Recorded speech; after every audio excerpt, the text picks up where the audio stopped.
आज माझ्या घरच्यांची फरमाईश होती की हेल्दी काहीतरी बनव. ओट्सपेक्षा काय हेल्दी असू शकते, पण ओट्स तर कुणाला खायचे नव्हते. म्हणलं चला काहीतरी वेगळं बनावं.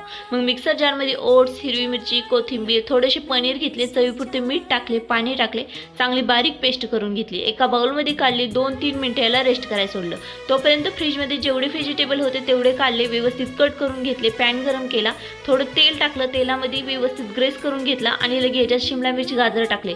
1 मिनिट चांगलं फ्राय केलं. 1 मिनिटानंतर याच्यामध्ये लगेच उभं कट केलेलं पनीर घातलं, ऑर्गॅनो घातला, चिली फ्लेक्स घातलं, चवीपुरतं मीठ घातलं आणि अगदी 2 मिनिटं छान असं फ्राय केलं.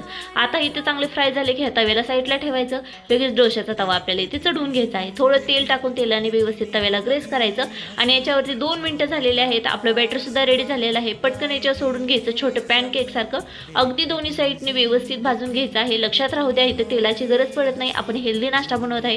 आवडीचे सॉस असतील ते याच्यामध्ये सगळे व्यवस्थित घालून घ्यायचे आणि